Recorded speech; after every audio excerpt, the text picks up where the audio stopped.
Obrigado.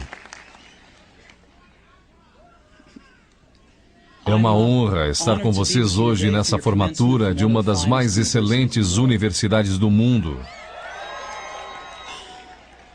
Verdade seja dita, eu nunca me formei na faculdade.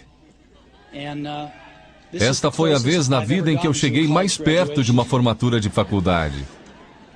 Hoje eu gostaria de contar para vocês 3 histórias da minha vida. É isso, não é grande coisa, só 3 histórias. A primeira história é sobre ligar os pontos. Eu deixei a Reed College depois dos primeiros 6 meses, mas então eu fiquei um tempo de 18 meses antes de eu realmente sair. Então, por que eu saí? Começou antes de eu nascer. Minha mãe biológica era uma jovem e solteira estudante de faculdade, e ela decidiu me colocar para adoção. Ela achava muito fortemente que eu deveria ser adotado por pessoas formadas, então tudo estava preparado para que quando eu nascesse, fosse adotado por um advogado e sua esposa. Exceto que quando eu apareci, eles decidiram no último minuto que na verdade eles queriam uma garota. Então meus pais adotivos, que estavam numa lista de espera, receberam uma ligação no meio da noite perguntando: "Nós temos um garoto inesperado, vocês o querem?" Eles disseram: "É claro." Minha mãe biológica mais tarde descobriu que minha mãe adotiva nunca se formou na faculdade e que meu pai adotivo nunca se formou no colégio, ensino médio. Ela se recusou a assinar os papéis finais da adoção. Ela só cedeu alguns meses depois, quando meus pais adotivos prometeram que um dia eu iria para a faculdade. Esse foi o começo na minha vida. E 17 anos depois eu fui para a faculdade. Mas, ingenuamente, eu escolhi uma faculdade quase tão cara quanto Stanford. E todas as economias dos meus pais de classe operária estavam sendo gastas na minha educação superior. Depois de 6 meses, eu não podia enxergar o valor daquilo, eu não tinha ideia do que queria fazer com minha vida e nenhuma ideia de como a faculdade poderia me ajudar a descobrir. E lá estava eu gastando todo o dinheiro que meus pais economizaram durante suas vidas inteiras. Então eu decidi sair e confiar que tudo ia acabar dando certo. Era bem assustador naquela época, mas olhando para trás foi uma das melhores decisões que eu já tomei. Assim que eu saí, eu pude parar de assistir às aulas obrigatórias que não me interessavam e comecei a assistir às que pareciam interessantes. Nem tudo foi tão romântico. Eu não tinha um dormitório, então eu dormia no chão do quarto dos amigos. Eu devolvia garrafas de Coca-Cola aos depósitos por 5 centavos para poder comprar comida, e eu andava 7 milhas através da cidade toda noite de domingo para pegar uma boa refeição semanal no templo Hare Krishna. Eu amava aquilo. E muito do que eu encontrei seguindo minha curiosidade e intuição se mostrou de valor incalculável mais tarde. Deixe-me dar um exemplo. A Reed College, naquele tempo, oferecia, quem sabe, a melhor instrução sobre caligrafia no país. Por todo o campus, cada pôster, cada etiqueta em cada gaveta apresentava uma bela caligrafia manual. Por eu ter saído e não ter que assistir às aulas normais, eu decidi tomar aulas de caligrafia para aprender a fazer aquilo. Eu aprendi sobre caracteres com e sem serifa, sobre a variação do espaço entre diferentes combinações de letras, sobre o que torna a grande tipografia grande. Era bonita, histórica, artisticamente sutil de uma maneira que a ciência não pode capturar. E eu achei aquilo fascinante. Nada disso tinha sequer um lampejo de aplicação prática na minha vida. Mas 10 anos depois, quando nós estávamos projetando o primeiro computador Macintosh, aquilo tudo voltou para mim. E nós colocamos tudo no Mac. Foi o primeiro computador com uma tipografia bonita. Se eu nunca tivesse entrado naquele simples curso da faculdade, o Mac nunca teria múltiplos tamanhos de letra ou fontes proporcionalmente espaçadas. E já que o Windows copiou o Mac, provavelmente nenhum computador pessoal teria.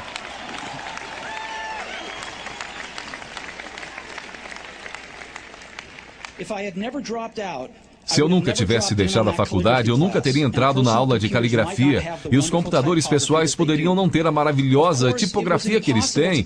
Claro que era impossível conectar os pontos. para frente quando eu estava na faculdade, mas ficou muito claro olhando para trás 10 anos depois. De novo, você não pode conectar os pontos olhando adiante, você só pode conectá-los olhando para trás. Então você tem que confiar que os pontos de algum jeito vão se conectar em seu futuro. Você tem que confiar em alguma coisa, seu Deus, destino, vida, karma, seja o que for. Porque acreditar que os pontos vão se ligar em um momento vai te dar confiança para seguir seu coração, mesmo que ele te leve para um caminho diferente do previsto. E isso fará toda a diferença.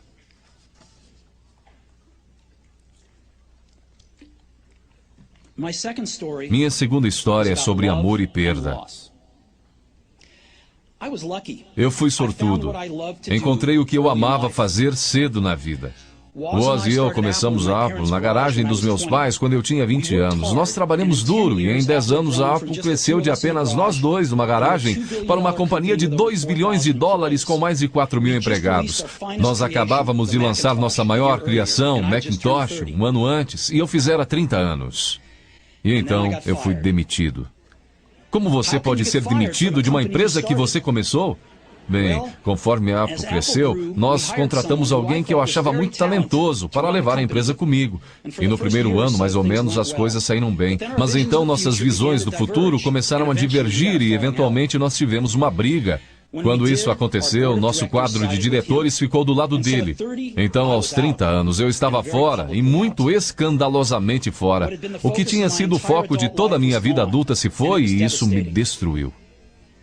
Eu realmente não sabia o que fazer por alguns meses. Senti que tinha decepcionado a geração anterior de empreendedores, que tinha deixado cair o bastão no momento em que ele estava sendo passado para mim.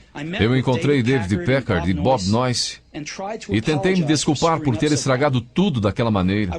Foi um fracasso público e eu até mesmo pensei em deixar o vale. Mas alguma coisa lentamente começou a nascer em mim. Eu continuava amando o que eu fazia. As coisas que aconteceram com a Apple não mudaram isso em nada. Eu havia sido rejeitado, mas continuava amando. Foi quando decidi começar de novo. Não enxerguei isso na época, mas ser demitido da Apple foi a melhor coisa que podia ter acontecido para mim. O peso de ser vitorioso foi substituído pelo vazio de ser um iniciante outra vez, sem muita certeza sobre nada. E isso me deu liberdade para começar um dos períodos mais criativos da minha vida. Durante os 5 anos seguintes, criei uma companhia chamada Next, outra companhia chamada Pixar, e me apaixonei por uma mulher maravilhosa que se tornou minha esposa. Pixar fez o primeiro filme animado por computador, Toy Story, e é o estúdio de animação mais bem-sucedido do mundo. Em uma inacreditável guinada de eventos, a Apple comprou a Next. E eu voltei para a empresa, e a tecnologia que desenvolvemos nela está no coração do atual renascimento da Apple. E Lorraine e eu temos uma família maravilhosa. Tenho certeza de que nada disso teria acontecido se eu não tivesse sido demitido da Apple. Foi um remédio horrível, mas eu entendo que o paciente precisava.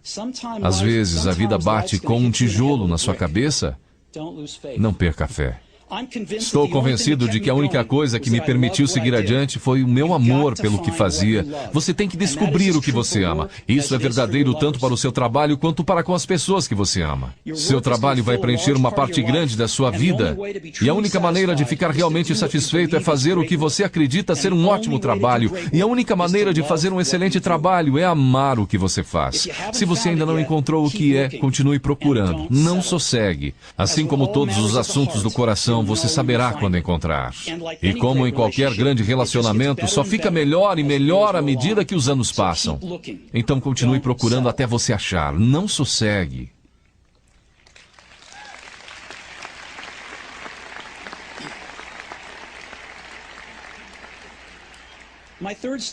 Minha terceira história é sobre a morte. Quando eu tinha 17 anos, eu li uma citação mais ou menos assim: se você viver cada dia como se fosse o último, algum dia provavelmente você vai acertar.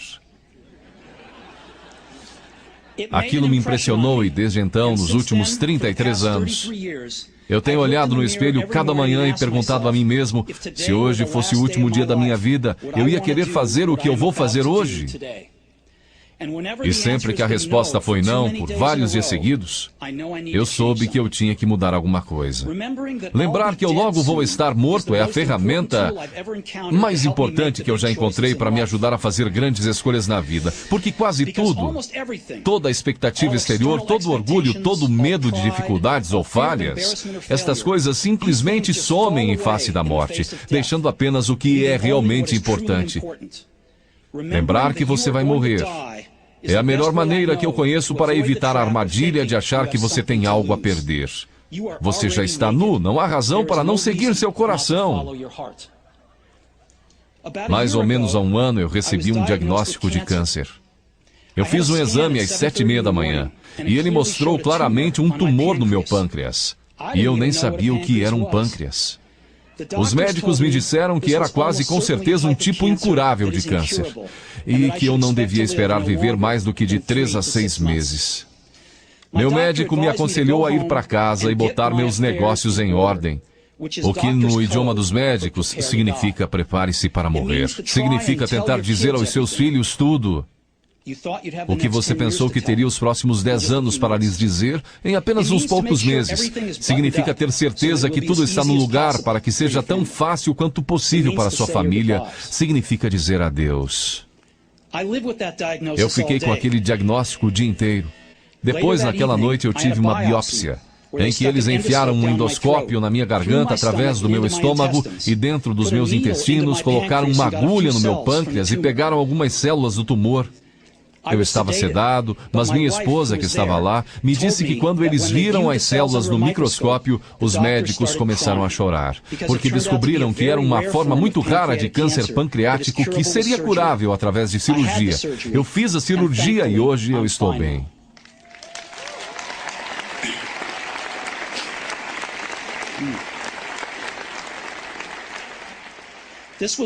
Isto foi o mais perto que eu cheguei de encarar a morte e eu espero que seja o mais perto que eu chegue por algumas décadas mais.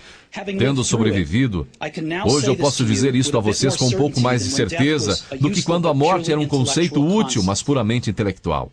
Ninguém quer morrer. Mesmo as pessoas que querem ir para o céu não querem morrer para chegar lá. E mesmo assim, a morte é o destino que todos nós compartilhamos. Ninguém nunca escapou dela. E é como deveria ser, porque a morte é muito provavelmente a melhor invenção da vida. É o agente de mudança da vida. Ela tira o velho do caminho para dar espaço ao novo. Por enquanto, o novo são vocês. Mas algum dia, não muito distante, vocês gradualmente vão se tornar os velhos e sair do caminho. Me desculpe por ser tão dramático, mas é totalmente verdade. Seu tempo é limitado, então não gaste vivendo a vida de outra pessoa.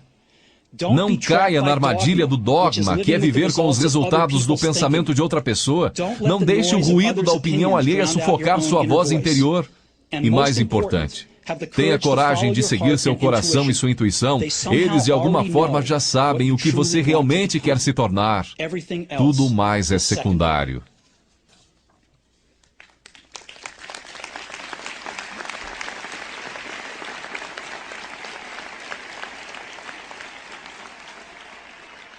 Quando eu era jovem, havia uma maravilhosa publicação chamada O Catálogo de Toda a Terra, que era uma das Bíblias da minha geração.